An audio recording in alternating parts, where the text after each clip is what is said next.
Okay, welcome students. I appreciate you following us here. If I don't screw this up, which I tend to usually do, let me make this slide maybe a little bit bigger. There we go. I hope that worked. Students, we have the opportunity to hear from a real expert today. Dr. Teal has joined us, and you see these questions. They're questions that should be familiar to all of you because they're the same questions I'm asking you to ask the HR personnel in your district. So you'll be able to have a little barometer to measure, your district's responses from what you hear from Dr. Teal today. But before we get to the questions, I want Dr. Teal to, if she would please introduce herself to my students and let them know about your background and your credentials so they can feel good about the information you're about to share with them. Absolutely. And first, let me say thank you so much for asking me to do this. I'm absolutely honored to do this. And my background is in special education. So I may be starting off in the beginning with all of them saying, why in the world does she know anything about HR? But there are lots of ways that being in special education has prepared me for this job. I have my undergrad is from UGA in special ed. I have a master's in 6-year in special education and leadership from the University of West Georgia. And then my doctorate is in educational administration from the University of Alabama. I have taught or tested in grades K through 12, was a special ed coordinator and director for 10 years. And then this is my 10th year as assistant superintendent of human resources and student services. And along with that, there's lots and lots of training, including school level law, lots of ongoing HR training with the Professional Standards Commission, with our state, and lots of other ways that we are kept abreast of what we should be doing in human resources. So that's a little bit about my background. Perfect. Thanks for that. I appreciate that. Some of our students may know you. We have a lot of local students. I may even have a Carroll County student or two in the class. I'm not sure at this point, starting this semester. Right. But, hey, and we're always hiring. So anybody that wants to come be one of ours, you can. You and everybody in the state probably, right? Yes. Well, let's talk about the planning process the district goes through. Planning for staffing is such a huge, significant portion of any school district's budget. Christy, can you hit on the high points about what the district staffing process looks like in Carroll County, and then roughly kind of the time parameters that you're working on that? Yes, absolutely. And I do want to say too that while I'm going to give you our timeline, know that there is some fluidity to it. It is a fluid process. And so everything is not linear as the way I'm going to describe it, but I think this will give you a good idea of how it works. And the first thing is about October, we get a report from a company who contracts with us in long range planning. So they look at new housing developments, they look at planned developments, they look at birth rates, they look at how many students we currently have, how many students are currently on waivers from other districts. They look at everything under the sun you can think of, and then they do that for each of our communities. So unlike some districts, we serve some very distinct communities, Villa Rica, Mount Zion, Bowden, Temple, Rooteville, Whitesburg, and parts of Carrollton. So they have to take that all into consideration because it looks different in each different community, and then impacts each individual school differently. So that data is then given to us. We get it for the following year. Per school, per grade level. We get it for 5 years out, 10 years out, and then even 20 years out, so that we have an idea of what's coming. Now, of course, when you start getting past 10 years out, that certainly is a very subject to change, but at least we have an idea of where we're heading.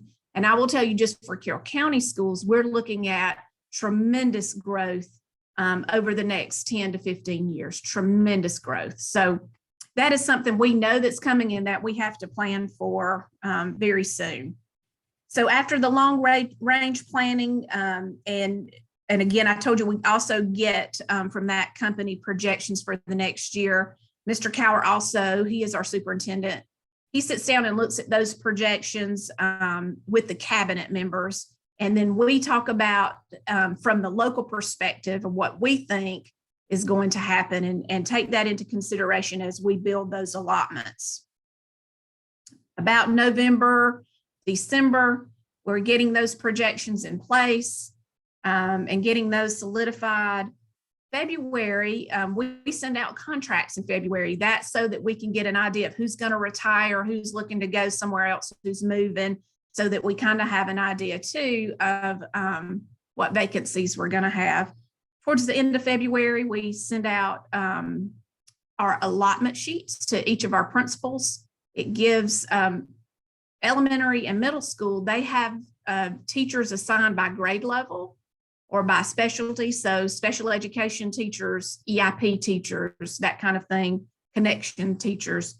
9 through 12, that looks a little bit different in that we give them a number of teachers to serve 9 through 12, and then the principals have to determine what classes they need in order to make sure all of the students are served appropriately. Then right after they get allotment, sometimes before, we start the hiring process 1st of March and get those positions posted and then begin the hiring and onboarding. So that's kind of in a nutshell what the process looks like. Okay, well, the next question was designed to kind of fold right in that. You know, when you think about that process, are there critical junctures or critical pieces that, you know, you really have to get correct, or you have a mess? I assume there's some things that come to light that are really important in what you just described. Right. Of course, the projections themselves, that's very, very important.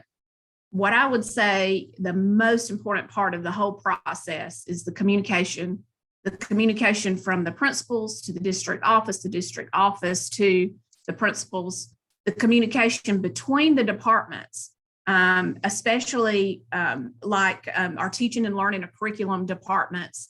They have a pulse of what's going on in the schools. They're out in the schools a lot. So we have a very heavy emphasis on their feedback and what the schools are needing. Special education, they know what students need one-on-one instruction, or what students need one-on-one supports, or how many co-taught classes do we need? So those services are going to dictate how many teachers are there, more so than the number of students. So it's not all clean numbers wise. It is, you know, we have to take into consideration all those other factors.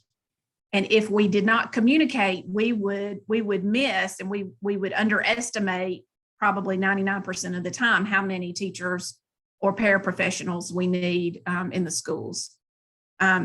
The other is, so that's getting the allotments correct. So communication is first, allotments, getting that allotment number correct. And then the third thing I would say is the actual hiring as part of that process, and making sure that we get the very best teachers we can get, you know, in the classroom. So that pushes our timeline because everybody in the state is trying to get the very best teachers, and there's not enough to go around. So all of us are trying to do it earlier and earlier and earlier so that we can secure someone in those positions. Just to follow up, if you don't mind, what's the predominant method of communicating? Meetings that include people from across these different divisions, or what does the communication look like? Yeah, good question. It looks lots of different ways. Our cabinet, and And that is comprised of all of the assistant superintendents over each area. So over teaching and learning, over finance. And I should not have left them out because they are a huge component in this process in determining if we have the money we need to serve the students we have. So finance, and then operations, HR, and student services. We all meet together once a week, and we're talking about these things. So that is a face-to-face meeting. Then I mentioned that our teaching and learning department, which is over curriculum, that they're out in the schools. We have directors, a director of elementary, a director of middle high. They are out in the schools talking to the principals, looking in the classrooms, walking the halls. They're looking at student data. They're looking at our GMAS scores, our end of course tests, all of those things that tell us, are we effectively teaching? And some of that means, do we have enough people to do the work? HR also, typically myself, definitely the coordinators, we go out, we meet with the principals, and we talk about, what do you need? What do you see that's coming? We talk with other districts, and what are y'all doing? So that is face-to-face. That could be phone conversations. I think that's really where that fluid process is that this is not just done between a certain time and a certain time. This is done year round. We've already started talking to our principals about what the needs are upcoming. So that's a little bit about what that looks like. There is continual back and forth between building those allotments and talking to finance about our budget. Do we have the budget to do this? And if not, we don't need to cut teachers. Where else are we going to cut? Or where do we need to allocate money to make sure we can get this, whatever it is that we've decided is the most important thing. Very good. As you pointed out earlier, that what you just described doesn't sound all that linear. Like you could make a nice little flow chart or something. Would be certainly an oversimplification of what it really functions like.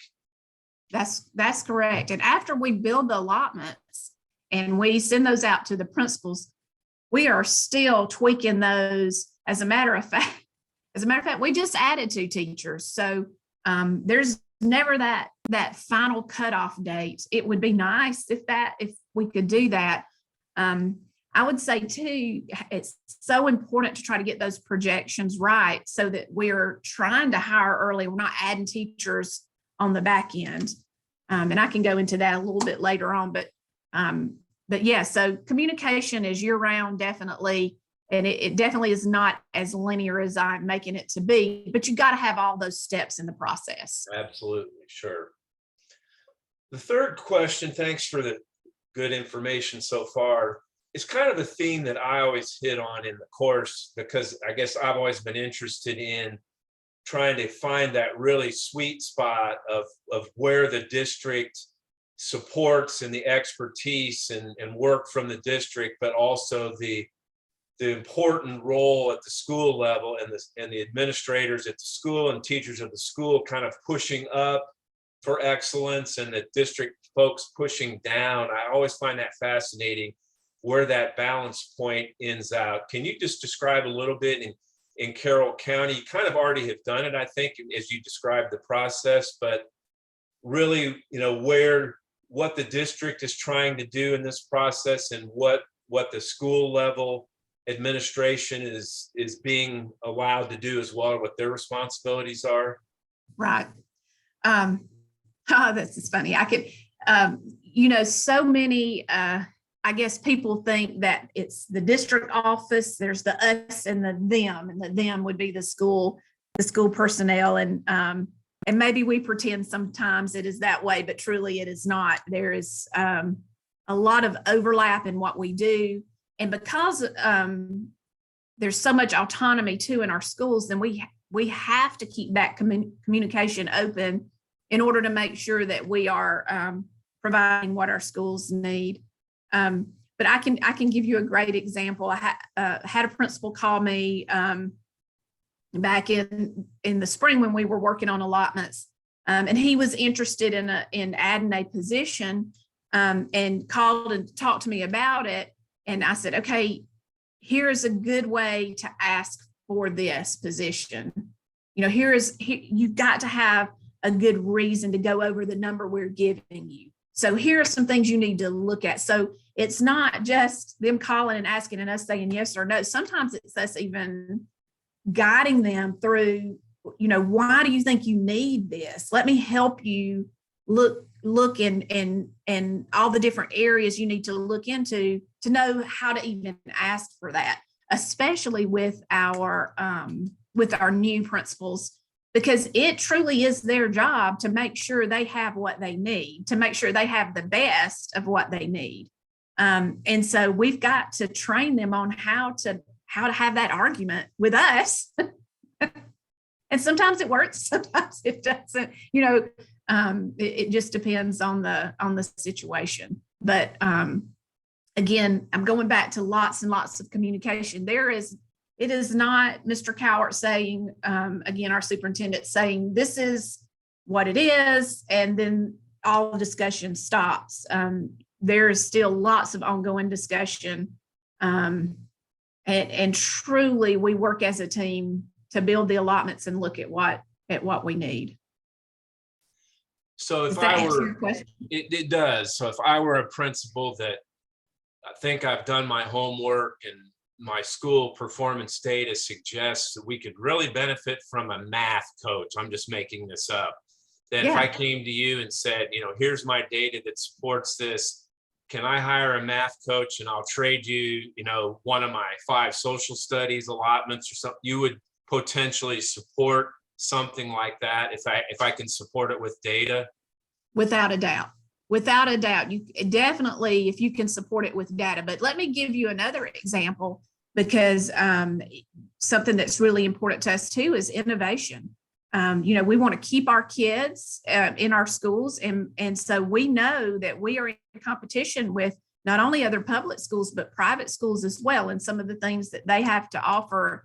So, so we're looking for innovation as well. So one of our middle schools has the space and felt very confident that they could provide a very good ag program. That's at the middle school level, which is not typical. Mm-hmm. And they chose to use one of their connections allotments to do ag at the middle school. So there really wasn't a lot of data involved in that. That was, hey, we can do this, and this will put us on the map, because there's not another middle school around that does ag, and agriculture is still a big business in Georgia. So Absolutely. We want to do this, Then we had this past year an elementary school who came to us and said, hey, instead of just STEM, I want to do ag, and we want to teach STEM through ag for our elementary school. So again, not really data to support that, but that's innovation. And so that's another way that we have those conversations back and forth. Well, you've leapt right ahead to the next question, because it does ask about, how you ensure for innovation and equity and fairness in this process. Do you want to expand a little more on your answer so far on that? Yeah. So let me go back to just innovation for a second in that I guess there is some suggestion to our principals, not even a suggestion, but we encourage them to be innovative. Not all of our principals are innovative.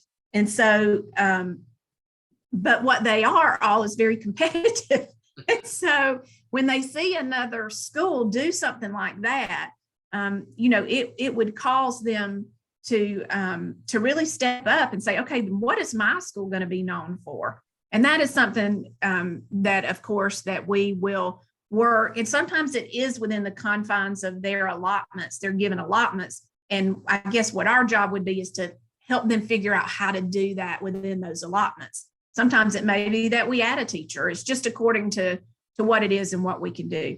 So if we push innovation and we support that, hopefully through our allotments.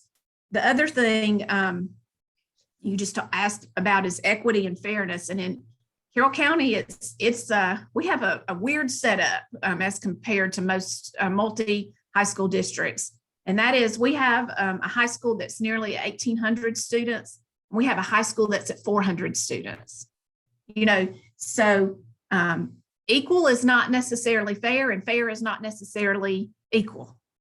So we don't just say everybody gets this or everybody gets that, but we also know that high school that has 400 students, they've got to be able to schedule and get their kids through all the classes that they need in order to graduate, not to mention to make sure that we have classes that introduce them to work outside of school. So they are going to get more staff members than what they earn through their FTE. Right. And you may cover that somewhere else, but FTE is a part of that decision as well.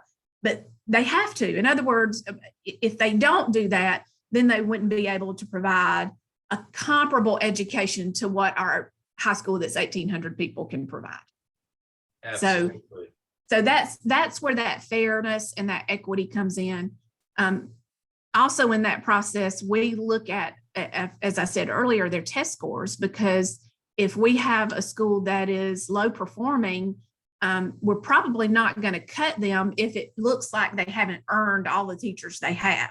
More than likely, they need to maintain those small class sizes, so there's decisions that are made based on that, how well the students have performed in the past. I can tell you we have 2 schools right now that have been really struggling, and we put an additional AP in. The AP is actually, they get a part-time AP each, is split just to allow for the administrators to be in the classrooms more often, which will make a difference in how well the teachers teach, or theoretically, and then hopefully that the kids will perform better.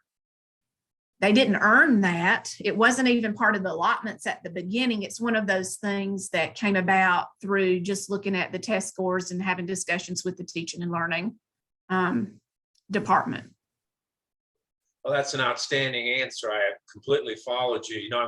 I'm really pleased to hear the way this process works, because it seems you have some standardization and some process, but it's not a blind allegiance to some FTE count or Right. whatever, that there's really human judgment coming in here and information being considered, important information, the right information being considered, and the resources really are being allocated, it seems to me, in a way we would say is makes complete sense, follows a best practice. So, I really Right. commend you on what you've described here this afternoon. Thank you. Yeah, thank you. And I will tell you, I have to add that it's all about relationships. Even in this area, there's a lot of trust between the principals and the district office personnel, so that they know we're looking out for their best interest, for the students' best interest, and we know that they're doing the same thing. And so that allows us to have that open communication to ensure we're doing what we need to do for our students. Well, there's some universals in this business, isn't there? I think relationship building pretty much cuts across about everything. Yeah. Dr. Teal, is there anything else regarding the staffing process that you think is important that I haven't given you a chance to comment on yet? The way we do what we do is changing.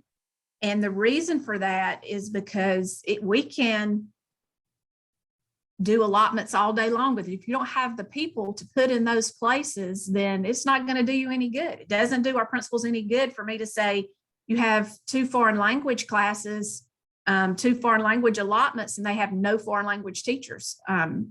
So we have started those conversations now. We're in our first week of school, and we have now started those conversations for, who do you think is going to retire next year? What positions do you think you're going to need?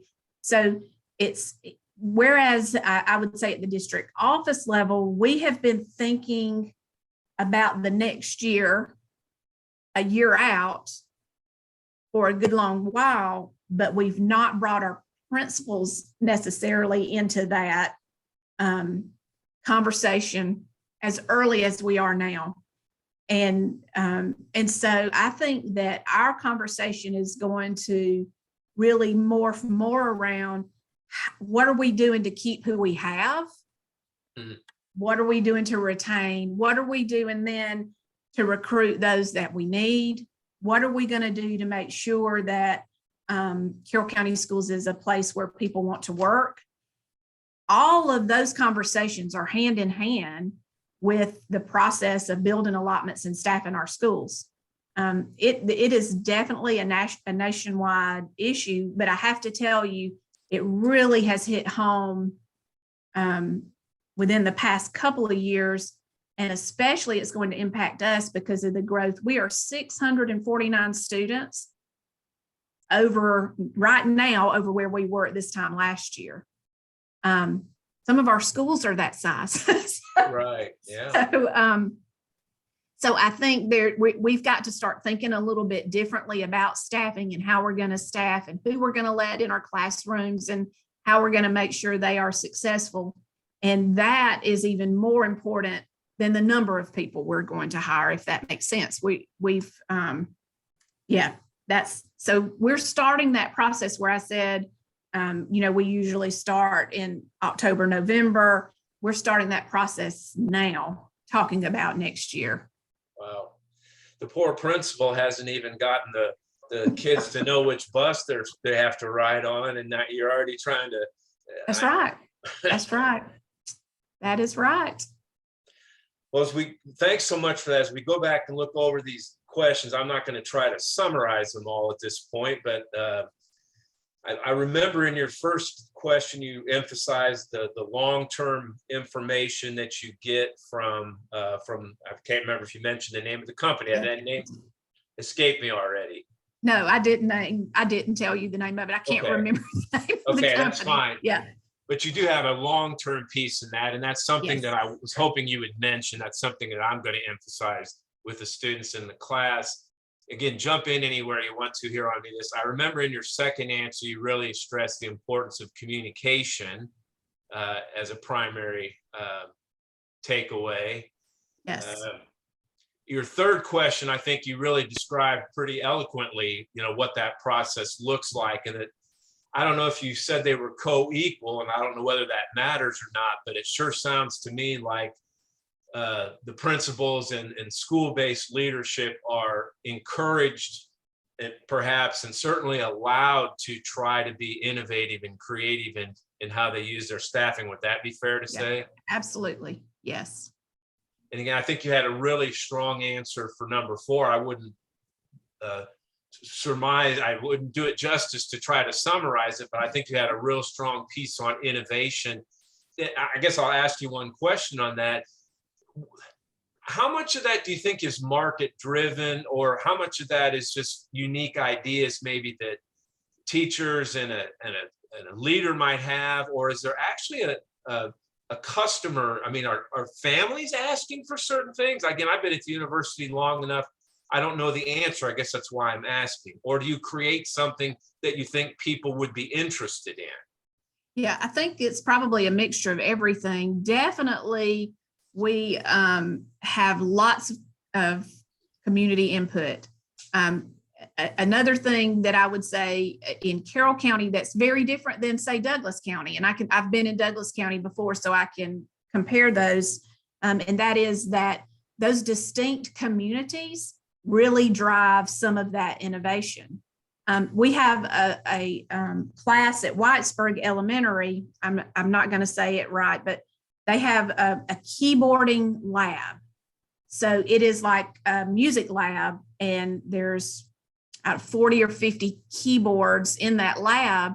That the reason they have that lab is because there was a community member who was very interested in music and our students at the elementary level getting music, and they donated that lab.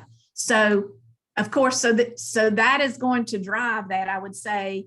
At the middle school level, I think the students were very interested in ag, and that may have come from the student body, but then we also had I can't remember who it was, but we had a company who said, we'll help fund this. If you guys build it, we'll help you fund it.